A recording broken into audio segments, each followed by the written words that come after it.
লড়াই করেই বাঁচতে হবে, বঙ্গবন্ধু শিখিয়ে গেছে।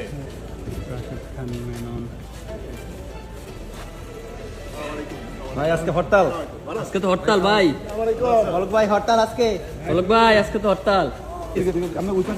আপনারা করেন, সমস্যা নাই। লড়াই করেই বাঁচতে হবে, বঙ্গবন্ধু শিখিয়ে গেছে।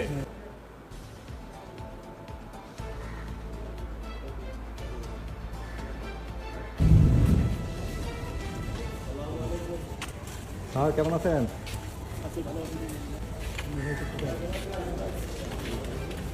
জয় বাংলা, জয় বঙ্গবন্ধু, জয় বঙ্গবন্ধু, জয় বাংলা, জয় বাংলা, জয় বঙ্গবন্ধু, জয়।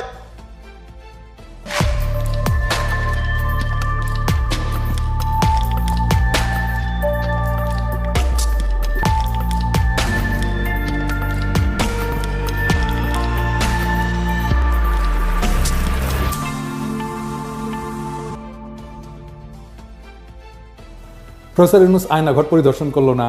ওই পরিদর্শনের পর সোশ্যাল মিডিয়াতে যতগুলো আয়নাঘর নিয়ে পোস্ট হয়েছে না, ভিডিও টিডিও আসছে, সবগুলোতে যে আওয়ামী লীগাররা, এই জাউরারা হারি একদম উপহাস করেছে। বলছে এটা নাটক, বলছে স্ক্রিপ্ট দুর্বল, অভিনয় দক্ষতার অভাব, কত কিছু কথাবার্তা। আয়নাঘর নিয়ে প্রকাশিত ভিডিও নিচে এমন অগণিত কমেন্টস, হাসি ঠাট্টা, ট্রল। বড় বড় মেইন স্ট্রিম মিডিয়ার ফেসবুক পেজে এই সমস্ত ভিডিওগুলোতে আসছে, এগুলোতে হাহারি একটা ভরপুর। এটা নিয়ে কাজ করছে ওয়াসাদ সিস্টার্স, অ্যানালাইসিস করছে, ডকুমেন্ট করছে। এইটা সাহেব একটু দেখান না, কারা কারা ওই প্রোফাইলগুলো থেকে হাহারি এক দিছে, একটু দেখেন একটু দেখে রাখেন। জাউরাগুলোকে দেখবেন না, বাংলাদেশে জাউরা তো বাম্পার ফলন হয়েছে, কিছু জাউরা দেখে রাখেন। সবচেয়ে বিভৎস ঘটনা হচ্ছে ওরা আইডেন্টিফাই করছে 47% রিয়েল প্রোফাইল যারা হাহারি এক দিছে। ইউরোপে একটা আইন আছে হলোকাস্ট ডিনায়াল। হলোকাস্ট কি জানেন তো? দ্বিতীয় বিশ্বযুদ্ধের সময় জার্মানিরা ইহুদিদেরকে নিয়ে চেম্বারে ঢুকায় আগুন দিয়ে পুড়ায় মারত লক্ষ লক্ষ। নাজিরা হলোকাস্ট করলে সেটাকে গাল গল্প বলে। এটাই ফ্যাসিবাদ, এটাই ফ্যাসিবাদের চরিত্র। আপনি এদের কখনো স্বাভাবিক সমাজে চলতে দিতে পারবেন না, তাহলে সমাজ টিকবে না। কারণ এদের মধ্যে ন্যায় অন্যায় বোধ, বিবেকের বোধটা ধ্বংস হয়ে গেছে। এদের সমাজে ইন্টিগ্রেট তখনই করা সম্ভব যদি অনুশোচনা করে মাপ চায়, আর এটা সেটা করবে না। এদের মধ্যে বিন্দুমাত্র অনুশোচনার চিহ্ন দেখছেন? নাই তো। ঠিক আছে, ফেয়ার এনাফ। ফ্যাসিস্ট যেহেতু একটাই ভাষা বুঝে, আমরা সেই ভাষায় ফ্যাসিস্টদের সাথে ডিল করব। সেই ভাষায়, যে ভাষায় আমরা 32 নম্বরকে ডিল করছি, ঠিক একই ভাষায় আওয়ামী লীগের তীর্থভূমি ধ্বংস করার শর্ত এই অনুশোচনাহীন আওয়ামী লীগারদের অবদান। আমরা কোনো আওয়ামী ফ্যাসিস্ট সাইকোপ্যাথকে সমাজে থাকতে দেব না। মাত্র কয়েকদিন আগের গণহত্যার কথা অস্বীকার করে। এরা মানুষ? এদের আপনি মানুষের মর্যাদা দিতে চান? এদের আপনি গণতান্ত্রিক অধিকার দিতে চান? গ্রেপ্তার করে গ্রেপ্তারকৃত হতভাগ্যের স্ত্রীকে রোজা ভাঙ্গায় ধর্ষণ করে যে হাসিনার পুলিশ একবার না বারবার এই ভয়ঙ্কর ইতিহাস সামনে আসতেছে, সেই সময় বাংলাদেশে বসে হারি এক দেবে আর আমরা এটা মাইনে নেব? স্বামীকে আটকের পর হত্যার হুমকি দিয়ে স্ত্রীকে ধর্ষণ করত এই আলেম হাসিনার পদক পাওয়া পুলিশ। শোনেন, তাকে ধর্ষণ করার বিনিময়ে আমাকে মুক্তি দেওয়া হয়। বাচ্চারা তোদের টুঙ্গি পাড়া উড়াই দেবো, আমি শপথ নিলাম। ফ্যাসিবাদের শেষ চিহ্ন মুছে ফেলবো। দে দেখি কত হাহারি এক দিতে পারিস। জাউরার সাথে ডাবল জাউরমে করা হবে। ধানমন্ডিতে আওয়ামী লীগের অফিসের জায়গাটা সরকারি, এটা দীর্ঘমেয়াদের লিজ নেওয়া। এই লিজ বাতিল করে অধিগ্রহণ করে ফেলা উচিত। লিজের শর্তের আইনি পরীক্ষা করে যদি সম্ভব হয় দ্রুত লিজ বাতিল করে দিতে হবে। এটা ধানমন্ডি 32 নম্বরের জন্য প্রযোজ্য। আমরা এই জন্য আওয়ামী লীগকে নিষিদ্ধ করতে চাই। এদের পশ্চিমে অ্যাসাইলাম নেওয়ার রাস্তা যেন বন্ধ হয়ে যায়, আর যারা পশ্চিমে আছে তারা যেন আওয়ামী লীগের হয়ে জিন্দাবাদ দিতে না পারে। নিষিদ্ধ সন্ত্রাসী দলের সদস্য হিসেবে এদের যেন দেশে ফিরে আনা যায়, আর এদেরকেও বিচারের মুখোমুখি করা যায়। দেখেন, ইলিয়াসকে হত্যা করতে চাইছে আমেরিকা, আওয়ামী লীগের ভাইস প্রেসিডেন্ট আবার পিএইচডি করেছে। কি রকম জাউরা এগুলো সেটা দেখে শুনেন। ইসলাম যদি আমাকে অ্যালাউ করতো কাউকে খুন করা, 1 নম্বরে আমি খুন করতাম, দিস গোয়িং টু লাইফ। 1 নম্বরে আমি খুন করতাম ওই ইয়েকে, কি বলে, ইলিয়াসকে। Is another talented but very deeply rooted within the wrong process. And this Hasnat guy, ওরে বাংলাদেশে ফিরে আনতে হবে। আগে তাকে আমেরিকা আইনি ব্যবস্থার মুখোমুখি করতে হবে। আমেরিকায় যারা আছেন তারা ব্যবস্থা নেবে। বেশি এক্সাম্পল লাগবে না, মোটামুটি 20-25টা এক্সাম্পল তৈরি করতে পারলে এরা প্যাকেট হয়ে যাবে। এরা ভিতর দ্বীপ। ওই যে কইছে না হাবিব মজুমদার অস্ত্র হাতে গেরিলা যুদ্ধ করবে, ওই মুখেই মারিতম ওরা। না, আমার কাছে মনে হয় এই দেশকে, মানে এইখানে একটা যুদ্ধ শুরু হয়ে গেছে। এই যুদ্ধে এখন আমাদেরকে স্বাধীন করবার পালা। অস্ত্র হাতে নামতে হবে, এখানে গেরিলা যুদ্ধ করতে হবে, এখানে আমাদেরকে ট্রেনিং নিতে হবে। হার্দিক মজুমদাররা তো জুলাই আগস্টে আমাদের সাথে অস্ত্র হাতে যুদ্ধই করেছিল। সাথে ছিল police, army, RAB, BGB, Chhatra League, Jubo League, এমনকি আর্মি। পারে না। ওরা ওই একটা অস্ত্র নিয়ে ওরা যুদ্ধ লড়তে পারবে। আমরা পরাজিত হইতে পারি, আমি মেনে নিলাম আর কি। যদি সব বাকশালী হয়ে যায়, ওদের চামড়ার বন্দুক আছে না, ওটাতে বাতাসের গুল্লি মারে, টার্গেট বরাবর না হইলেও অসুবিধা নাই, ফাঁকে মারলেও নাকে লাগবে, শিওর শট। হৃদয় সাহেব বুঝায় দেন, বন্দুকের গুলি ছুড়ায় দেন। শুনিস হার্দিক, মুলা লাগবে, মুলা পাঠামু আর পচা গরু খা কিছুদিন, দেখ পারিস কিনা। আরামজাদা আওয়ামী লীগারদের ফেসবুক প্রোফাইল দেখলে ব্লক করবেন, ওদেরকে ওদের বাবলের মধ্যে আটকায় ফেলেন, দেখবেন না ওদের পোস্ট, ইন্টারাক্ট করবেন না ওদের পোস্টে, ওরা শুকায় মরবে। আমরাই দেশের 95% মানুষ, ওদের এইভাবে বিচ্ছিন্ন করে দিলে ওরা শুকায় মরবে। সোশ্যাল স্পেসে ইউটিউবে আনসাবস্ক্রাইব করবেন যদি ওদের চ্যানেল ট্যানেল থাকে। আর একটা বিষয়, ওই যে পুলিশের ইউনিফর্ম তো বদলাইতেছেন না, ভালো, কিন্তু পুলিশের লোগো বদলাইতে হবে। যে লোগোর মধ্যে নৌকা আছে, অভিশাপের চিহ্ন। কিভাবে পুলিশকে পুলিশ লীগ বানানো হয়েছে সেটার অডিও ক্লিপ ফাঁস হয়েছে, শুনেন। এই যে বেনজির হারামজাদার কথা শুনেন, আমেরিকার স্যাংশন পাওয়া কোটি লুকে আছে, বের করেন, শুনেন। জি স্যার, আপনি আপনার বক্তব্য কন্টিনিউ করেন স্যার, প্লিজ। Thank you. তো আমরা ওই দিকে যাই। Thank you so much. আমি একটু যে তরুণ কথা তো দিই, আওয়ামী লীগ যত রিক্রুটমেন্ট হচ্ছে এগুলো কিন্তু সব পুলিশ ভেরিফিকেশন করে রিক্রুটমেন্ট করা হচ্ছে, ঠিক আছে? যে কারণে এরা ক্ষমতা এসে কিন্তু সারদা থেকে প্রচুর লোককে তারা পুলিশ ট্রেনিং থেকে বাদ দিচ্ছে। কেন বাদ দিচ্ছে ইউ ক্যান আন্ডারস্ট্যান্ড। আমরা আমাদের সময়, আমি যে কদিন ছিলাম বা তার আগেও আওয়ামী লীগের আমলে আমাদের জানা মতে মানে ওই ভিন্ন মতাদর্শ কোনো লোকজন সহজে ঢুকতে পারে নাই, বিকজ এগুলোকে সব আগে পুলিশ ভেরিফিকেশন করে এরা কে কোন মতাদর্শে সেগুলো নিশ্চিত হয়েই চাকরি দেওয়া হচ্ছে। এটা আপনার জানার জন্য। এই জন্য কিন্তু ওই কালকেও কোথায় পরশুদিন কোথায় কথা বলছিলাম, তারা বলছিল যে এরকম লোকজন বলে যে এটা বেনজিরের বাহিনী, ঠিক আছে? এবং পুলিশকে কিন্তু এরা বিশ্বাস করে না, এরা খুন করে ক্ষমতায় আসছে, আবার এরা কিন্তু পুলিশকে বিশ্বাস করে না। যদিও এই মুহূর্তে তারা প্রচুর লোকজন নিয়ে আসছে, ওই যে রিটায়ারমেন্ট থেকে এখান থেকে সেখান থেকে এনে বসিয়েছে। ওই যে আপনার 2008 সালের আগে 9 সালের আগে যারা রিক্রুট ছিল পুলিশে তাদেরকে সামনে নিয়ে আসছে, এইভাবে কিছু লোকজনকে সামনে নিয়ে তারা দাঁড়ানোর চেষ্টা করছে, কিন্তু বেসিক্যালি কিন্তু তারা পুলিশকে বিশ্বাস করে না। তারা মনে করে যেগুলো আওয়ামী লীগের সমর্থক, পুলিশ ইন্টার বাহিনী আওয়ামী লীগের সমর্থক। আর আমি মনে করি যে এই আওয়ামী লীগের পুলিশ বাহিনী তো আসলে বঙ্গবন্ধুর নেতৃত্বে কাজ করার ঐতিহ্য ইতিহাস আছে।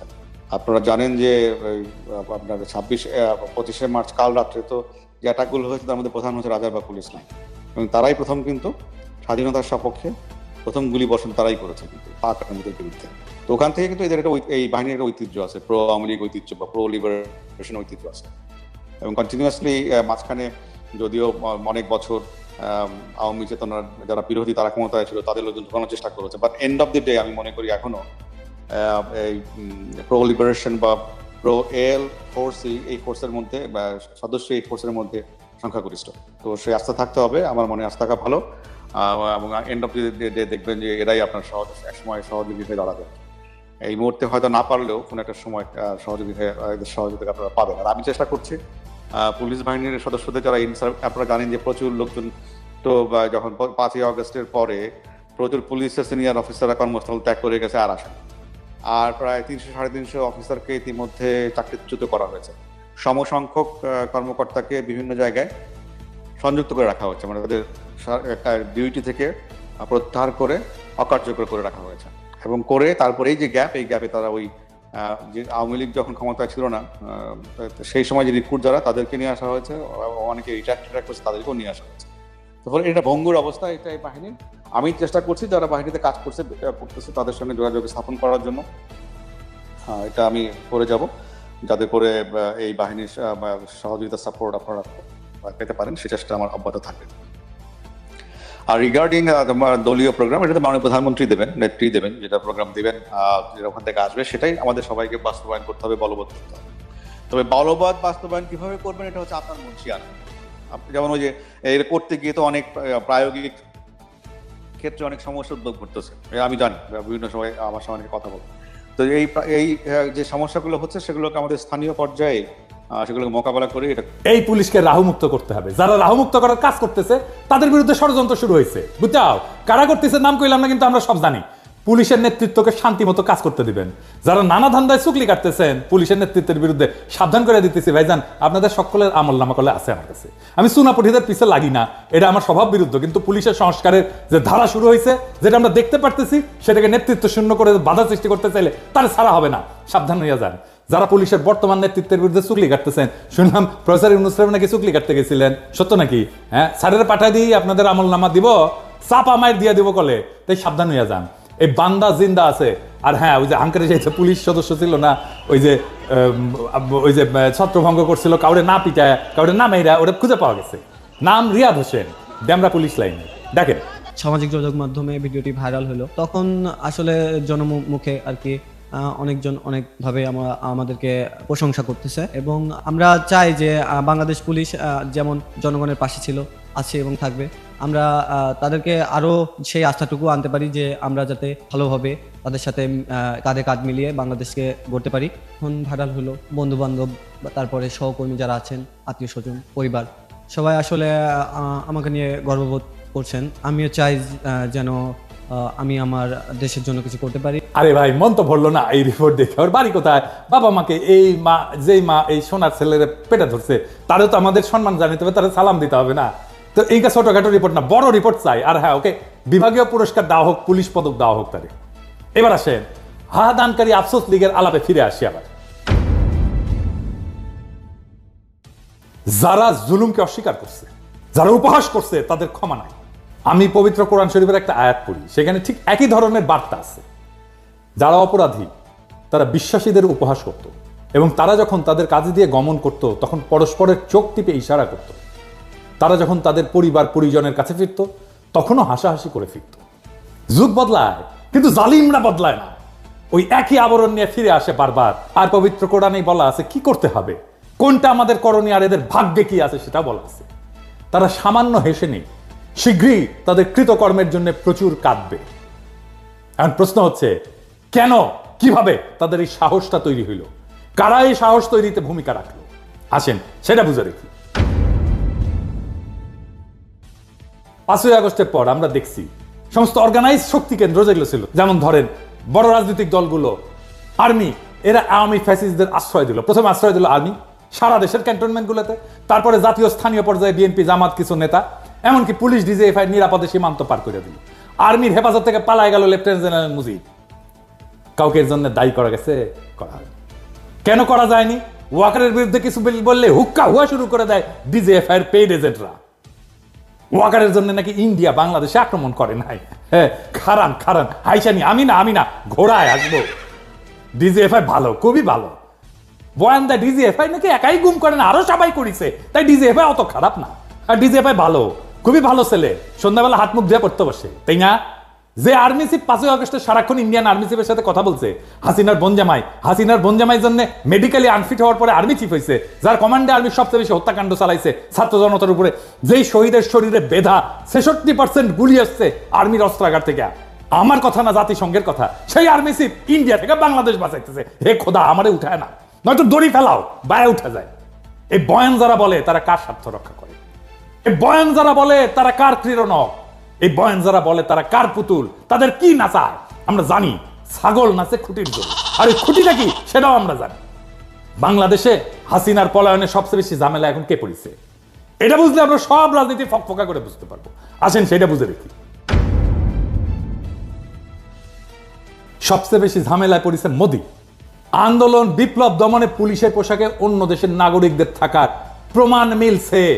আন্তর্জাতিক অপরাধ ট্রাইব্যুনালের চিফ প্রসিকিউটর বলছেন নিজেই, প্রমাণ, অনুমান না। তার মানে প্রসিকিউশন হাসিনার বিরুদ্ধে না, ভারতের মোদিকে এখানে মামলায় ঢুকাবে। মোদির আরো সমস্যা আছে। বিএনপির সালাউদ্দিন সাহেবকে কিভাবে ঢাকা থেকে ধরে নেওয়ার পরে ইন্ডিয়া পাওয়া যায়, সুকরঞ্জন বালিকে কিভাবে হাইকোর্টের সামনে থেকে অপহরণ করার পরে ইন্ডিয়ার জেলে পাওয়া যায়। মোদিকে এটার জবাব দিতে হবে তো, ইন্ডিয়াকে রাষ্ট্র হিসেবে এটার জবাব দিতে হবে তো। হাসিনাকে, তার দলের সব দুর্বৃত্তকে কেন আশ্রয় দিচ্ছে ইন্ডিয়া? আর কিভাবে বাংলাদেশের রাজনীতিতে হস্তক্ষেপ করছে সেটা তো আমরা জানি। হাসিনার অপরাধের সলিড এভিডেন্স পাওয়া গেছে জাতিসংঘ থেকে।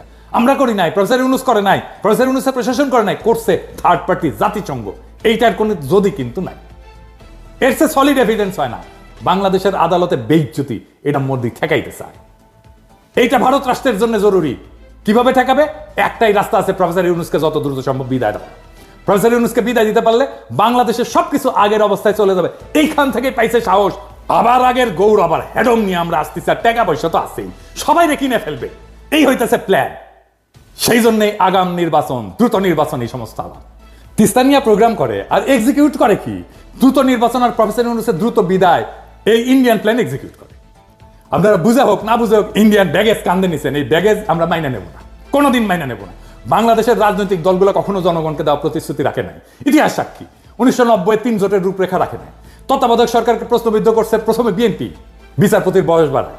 এরা ক্ষমতায় থাকার জন্য সবকিছু করতে পারে। বিএনপি নির্বাচনের আগে যাই বলুক এটা রাখবে না, সে কোনো সংস্কার করতে দিতে চায় না।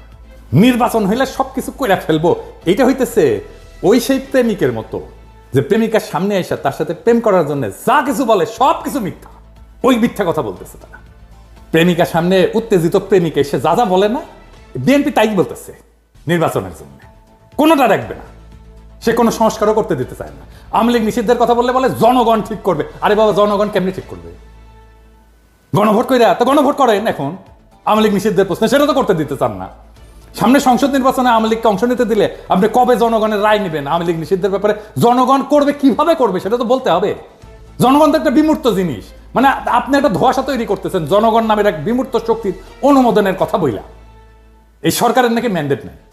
সংবিধান সংস্কারে তো বিএনপির ম্যান্ডেট থাকবে, সে 2/3 মেজরিটি পাবে, কিভাবে জানে? পাবে না তো, তার মানে সংবিধান সে পাল্টাতে পারবে না। তখন বলবে আমরা কিভাবে পাল্টাবো, আমাদের তো মেজরিটি নাই। তারপরে প্রশ্ন থাকে, সে কি সংবিধানের মূলনীতি পাল্টাতে পারবে যদি মেজরিটি 2/3 মেজরিটি পায়ও? পারবে না, কারণ যে সংবিধানের অধীনে সে নির্বাচন করবে, শপথ নিবে, সেই সংবিধানের মূলনীতিকে সে পরিবর্তন করতে পারবে না। নির্বাচন হইলে কোনো বিচার হবে না, আপনারা লিখে রাখতে পারেন। মোদি আর ইন্ডিয়া আবার চিরজীবনের জন্য মাপ পেয়ে যাবে। ওই সংবিধানে থাকবে ধর্মনিরপেক্ষতা, গণতন্ত্র, বাঙালি জাতীয়তাবাদ আর সমাজতন্ত্র। সেইটা আমাদেরকে এত রক্তের পর, বিপ্লবের পরেও আমাদেরকে ওই সংবিধানই টাইনা নিয়ে যাইতে হবে। মোদি আর ইন্ডিয়া চিরজীবনের জন্য মাপ পেয়ে যাবে। তাদের যে আমরা পাইরা ফেলতে পারছিলাম, সেই সুযোগ হেলায় আমরা হাতছাড়া করে ফেলবো। কম্প্রোমাইজ করে ফেলবে যারাই ক্ষমতায় আসুক। কে আসবে আমি জানি না, যারাই আসুক রাজনৈতিক দল তারাই কম্প্রোমাইজ করে ফেলবে। প্রফেসর ইউনূসের সামনে গিয়া রাজনৈতিক দলগুলো এক কথা বলে, বাইরে এসে আর এক কথা বলে। প্রফেসর ইউনূস দিছে চাপা মাইর, ওস্তাদের মায়ের শেষ রাতে কইছে আপনারা যা চান লিখে দেন, কোন সংস্কার চান, কোনটা চান না, কোনটা আংশিক চান, কোন সংস্কারই চান না, সেটা লিখে যা চাইবেন। আমাদের তো কোনো এজেন্ডা নেই, সবাই মিলে যেতে চাইবেন শুধু সেটাই আমরা করব। তবে আমরা ওয়েবসাইটে দিয়ে দেবো কে কি চাইছিলেন। আপনারা কোন দল কোনটা ইয়েস বলছেন আমরা রাজি, কোন দল নো বলছেন আমরা রাজি না, কোন দল বলছে আমরা সংস্কার রাজি, আমরা সবাই ওয়েবসাইটে দিয়ে দেবো। দেশের যে কোনো মানুষ দেখতে পাবে কোন কোন বিষয়ের প্রতি তার সম্মতি আছে, কোন বিষয়ের প্রতি মানুষের সম্মতি নাই। এটা কোনো গোপন জিনিস না, এটা রাজনৈতিক দলের একটা বক্তব্য। আপনি বলেন যে আমি কোনোটার দিকে সম্মতি নেই, লিখে দেন, আমরা ওটা ওয়েবসাইটে দিয়ে দেবো যে এইটার এই দলের তারা বলেছেন কোনোটার প্রতি সম্মতি, অথবা আমরা সব কাটার প্রতি আমরা একমত হলো, আমরা একমত হতে পারি, আমরা কিছুটা সংশোধন সাপেক্ষে একমত হতে পারি, অথবা এটাতে আমরা রাজি না, এটা আমরা ধরতে চাই না, হতে পারে। আপনাদের ইচ্ছাটা প্রতিফলন করা আমাদের দায়িত্ব হলো জাতির সামনে আপনাদের ইচ্ছাগুলোকে তুলে ধরা। এর ভিত্তিতে আমরা কি কাজ করবো সেটা আমরা পরে দেখার পরে ঠিক করবো যে এটা কি করা যায়, আপনাদের বক্তব্যগুলো কি আছে। বুঝছেন, ব্যাস মুখে এখন তালা। এইবার রাজনৈতিক দলগুলো বুঝবে অ্যাকাউন্টেবিলিটি কারে বলে, দায় নেওয়া কাকে বলে। এইবার তারা বুঝবে রাজনীতি জিনিসটা কত কঠিন, জটিল। এটা ছেলের হাতের মোয়ানা। এতদিন ভালসুন্দের সাথে খেলছে তো বুঝতে পারে নাই রাজনীতি কত কঠিন। এবার প্রফেসর ইউনূসের সাথে খেলতে গেছে, হে বুঝেছে প্রফেসর ইউনূস একাই খেলা দিছে একটা কথায়। রাজনৈতিক দলগুলোকে বলি, কোনো বিশেষ দলকে উদ্দেশ্য করে বলতেছি না, সবাইকে বলতেছি, বাংলাদেশে ইন্ডিয়ান ব্যাগেজ নিয়ে রাজনীতি করার দিন শেষ। ইন্ডিয়ান ব্যাগেজ থাকলে আপনার রাজনীতির কোনো ভবিষ্যৎ নাই। আপনি যত বড় রাজনৈতিক দল হন না কেন, কোনো লাভ নাই। পিনাকির আপনি হুতায় ফেললেও আপনি বেচবেন না, পিনাকি হইতে যাবে কিন্তু আপনি বেচবেন না।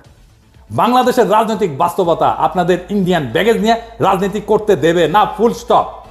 প্রফেসর ইউনূসের প্রতি আহ্বান, আপনার এই অন্তর্বর্তীকালীন সরকার ভেঙে দেন, বিপ্লবী সরকার গঠন করেন। জন আকাঙ্ক্ষা সেইটাই, এই বিপ্লবী সরকার থাকবে ততদিন যতদিন হাসিনার এই বাকি টার্ম আছে ততদিন। 5ই আগস্টের পরে যে সুযোগ আমরা হারাইছিলাম, যে হারানোর সময় আবার ফিরে আসছে। এই মুহূর্তে আবার হারায় যাওয়ার আগেই বিপ্লবী সরকার গঠন করেন। দেশের রাজনীতির গুণগত পরিবর্তন হয়েছে, তাকে ধারণ করেন। বিপ্লবী সরকার গণপরিষদের নির্বাচন দেবে, সবাই নির্বাচন করছে, দ্রুত নির্বাচন দিয়ে দেবে বিপ্লবী সরকার গঠন করে 1 মাসের মধ্যে। গণপরিষদ নতুন সংবিধান রচনা করবে, আপনারা নির্বাচন করেন সেইখানে। সেই সময় বিপ্লবী সরকার সংস্কার সম্পন্ন করবে। নতুন সংবিধান রচিত হলে গণপরিষদ ভেঙ্গা দিয়া সেই নতুন সংবিধানের অধীনে নির্বাচন হোক।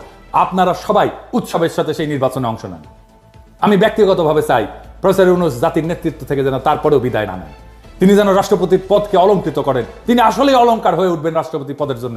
আমরা উনার অভিভাবকত্ব এত তাড়াতাড়ি হারাইতে চাই না। বাংলাদেশকে আমাদের শক্ত অর্থনৈতিক এবং রাজনৈতিক ভিত্তির উপরে দাঁড় করানোর জন্য প্রফেসর ইউনূসের অভিভাবকত্ব আমাদের দরকার। ছাত্র জনতার আকাঙ্ক্ষার রাষ্ট্র তৈরি করে দেওয়াটা আমাদের দায়িত্ব এবং কর্তব্য। আমাদের সেই প্রতিশ্রুতি ভুলে গেলে চলবে না। আমরা এক কঠিন জটিল সন্ধিক্ষণে দাঁড়ায় আছি, একদিকে ভয়, অন্যদিকে সম্ভাবনা। যারা সত্যকে বিকৃত করছে, ইতিহাসের নির্মম বাস্তবতাকে উপহাস করছে, তারা শুধু নিজেদের মানবিকতাই হারায়নি, তারা আমাদের ভবিষ্যৎকেও হুমকির মুখে ফেলে দিছে। কিন্তু ইতিহাস সাক্ষী, জুলুম কখনো টেকসই হয়নি, জুলুম কখনো টেকেনি, জালেম কখনো টেকেনি। প্রত্যেকটা ফ্যাসিস্ট শক্তির শেষ আছে, আর সেই শেষ তারাই ডেকে আনে যারা সত্যকে মুছে দিতে চায়। আমাদের করণীয় একটাই, হাসিনা আর তার দোসরদের বিচার নিশ্চিত করা, রাষ্ট্রের ন্যায়ের ভিত্তি পুনর্নির্মাণ করা। আমাদের রাজনীতি কোনো আপোষের রাজনীতি হইতে পারে না। আমাদের লক্ষ্য একটাই, ফ্যাসিবাদের শেষ চিহ্ন মুছে ফেলা। আমরা জানি এই পথ সহজ না, বাধা আসবে, কিন্তু এই লড়াই শুধু রাজনীতির লড়াই না, এটা আমাদের অস্তিত্বের লড়াই। প্রফেসর ইউনূসের নেতৃত্বে আমরা একটা নতুন অধ্যায়ের সূচনা দেখছি। এই মুহূর্তটা আমরা হারাইতে পারি না। আমাদের সাহসী হইতে হবে, সংগঠিত হইতে হবে। এই লড়াই শুধু আওয়ামী ফ্যাসিবাদের বিরুদ্ধে না, এটা পুরো সিস্টেমকে বদলে দেওয়ার লড়াই। এটা একটা বিপ্লবী আন্দোলনের ভিত্তি। আমরা একটা নতুন বাংলাদেশ গড়ব, একটা ন্যায়ের বাংলাদেশ গড়ব, একটা ইনসাফের বাংলাদেশ গড়ব, একটা মানুষের বাংলাদেশ গড়ব। ইতিহাস আমাদের দিকে তাকায় আছে। আমরা কি আমাদের সেই দায়িত্ব পালনে প্রস্তুত? ইনকিলাব জিন্দাবাদ।